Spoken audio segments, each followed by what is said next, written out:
Ahoj, dnes si vytvoříme Django projekt. Otevřeme si Git Bash a vytvoříme si složku, kde budeme tvořit projekt. Pomocí příkazu cd přejdeme do vytvořené složky. Příkaz clear nám umožní vyčistit terminál. Pomocí příkazu python-m-venv a názvu vytvoříme virtuální prostředí, které nám v Python projektu umožní uchovávat potřebné data pro spuštění projektu na jakémkoliv zařízení. Příkaz source využijeme ke spuštění virtuálního prostředí, připíšeme k příkazu cestu k souboru activate. Spuštěné virtuální prostředí poznáme podle názvu virtuálního prostředí v závorkách. Pomocí pip install Django nainstalujeme Django do našeho virtuálního prostředí. Předtím je nutné mít instalovaný Python na našem zařízení. Chvíli bude trvat, než se vše stáhne. Pomocí tohoto příkazu vytvoříme textový soubor, který bude obsahovat potřebné informace ke spuštění projektu na jiném zařízení. Můžeme si pomocí LSL a vylistovat, jestli se nám opravdu soubor vytvořil.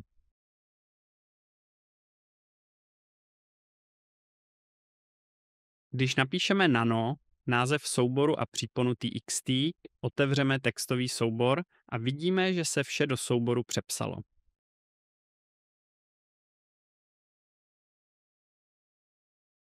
Ctrl+O nám soubor uloží a Ctrl+X soubor zavře. Příkaz Django admin start project a název projektu nám vytvoří náš Django projekt. Nyní se nám vytvořila složka s projektem a pomocí cd do ní právě přejdeme. Příkazem python manage py startup a názvem vytvoříme naší aplikaci.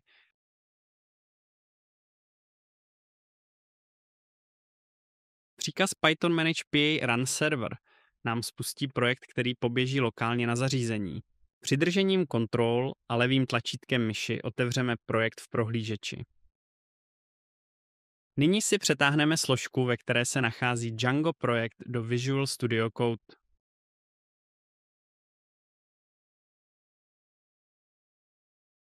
První, co uděláme, je, že zaregistrujeme v Settings API naši aplikaci. To uděláme tak, že otevřeme tento soubor a do Installed Apps vepíšeme naši aplikaci. Nezapomeňte napsat čárku za aplikaci.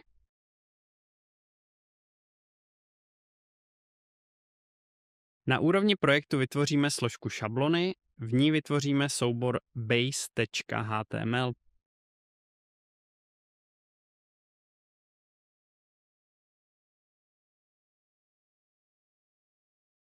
Pomocí napsání vykřičníku vytvoříme základní HTML strukturu. Vytvoříme bloky. Tyto bloky nám v Django umožní komunikovat mezi base HTML a ostatními templates. První blok nám umožní přepisovat název stránky. Druhý vložíme do body a tak budeme moci měnit content. Base.html slouží především k tomu, aby jsme nemuseli stále vytvářet HTML strukturu v každém templates. Také si můžeme připravit blok pro statické soubory.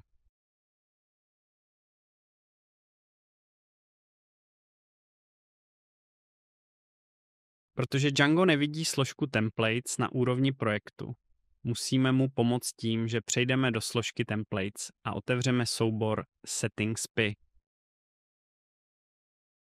Zde najdeme sekci s templates a do dirs vložíme cestu k naší šabloně. BaseDir slouží jako nápověda proto, aby hledal na úrovni projektu.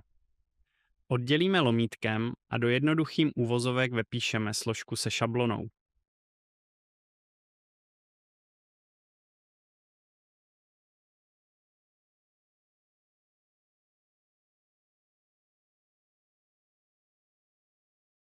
Na úrovni aplikace vytvoříme složku šablony.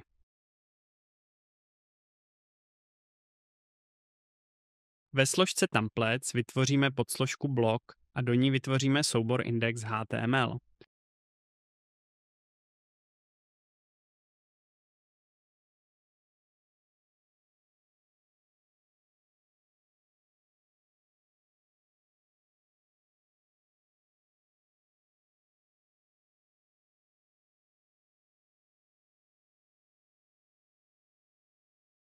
Na úrovni aplikace vytvoříme další soubor s názvem URLs PI.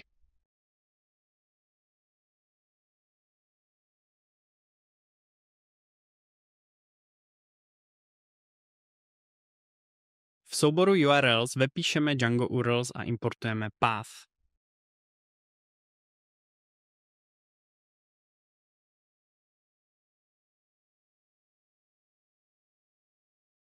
Na dalším řádku napíšeme URL patterns, který nám později poslouží na určení cest.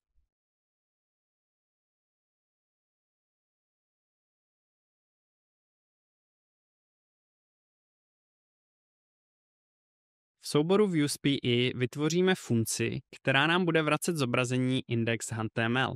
Pojmenuji ji starting page, protože se bude zobrazovat při načtení webu. Objekt request obsahuje informace o příchozím HTTP požadavku, například parametry v URL, hlavičky nebo data odeslaná od klienta. Funkce nám bude vracet request a za čárku vložíme cestu k souboru. Tím, že jsme vytvořili složku templates, nemusíme psát celou cestu a aplikace ví, že má rovnou šáhnout do složky templates. Nyní otevřeme soubor index.html. Napojíme na tento soubor naší šablonu base.html.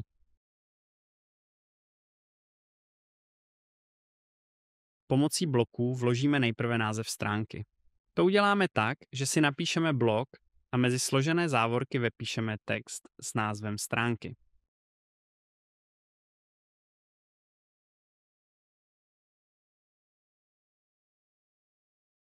Dalším blokem bude content. Pro ukázku vložím hlavní nadpis pomocí H1.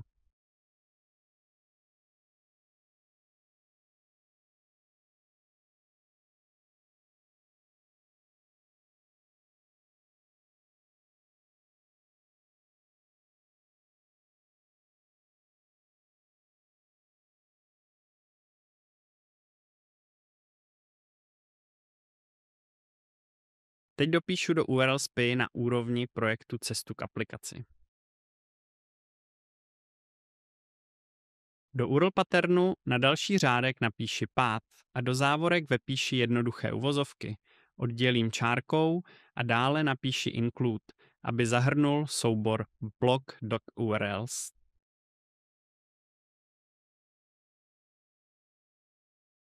Nesmím zapomenout importovat include.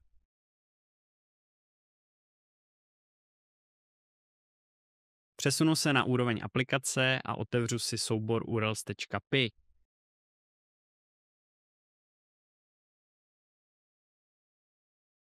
Zde do URL patternu vepíši path do závorek, jednoduché uvozovky, aby se nám zobrazil index jako hlavní stránka. Poté přivolám z views funkci starting page. Také nesmím zapomenout importovat views. To udělám tak, že napíši from a tečku, která nám určí úroveň této složky a importuji views.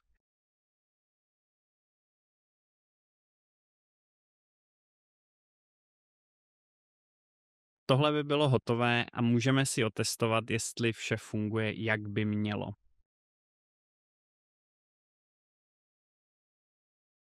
V terminálu přejdeme do složky My Project a pomocí příkazu Python Manager py run server spustíme server.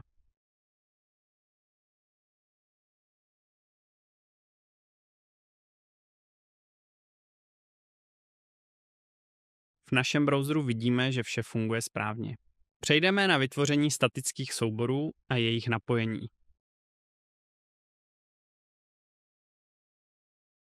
Na úrovni projektu vytvoříme složku static, do které vytvoříme soubor app.css.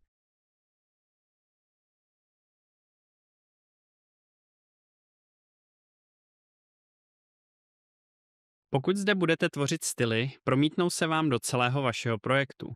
Pokud budete šablony napojovat na base HTML, nejdříve, ale budeme muset určit cestu k tomuto souboru.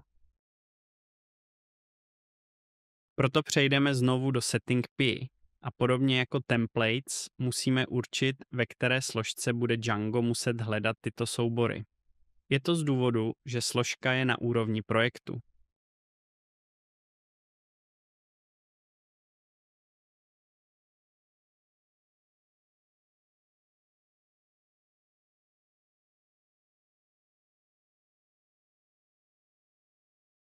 souboru base načteme static.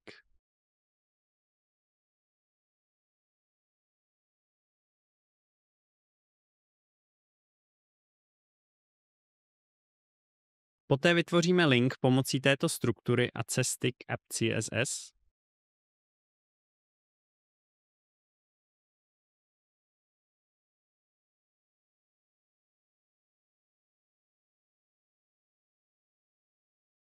Teď budeme muset vytvořit složku na úrovni aplikace se jménem static. A jako v templates uděláme podsloužku blok, do které vytvoříme soubor index se CSS. Víme, že v indexu máme hlavní nadpis, tak ho nastylujeme. Pomocí color změníme barvu na červenou.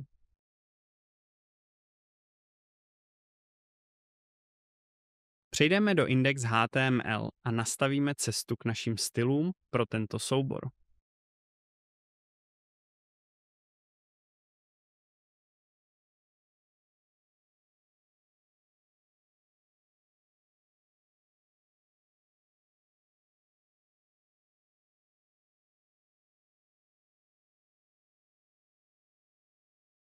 Vše by mělo být hotové a my si to můžeme otestovat. Znovu si spustíme server a přejdeme do prohlížeče. Vidíme, že hlavní nadpis je červený, takže by vše mělo být správně. Pomocí F12 můžeme přejít do DevOps módu a ještě si zkontrolovat, jestli se opravdu vše načetlo. Status je 200, takže se vše načetlo správně. Děkuji za zhlédnutí videa a snad vám pomohlo.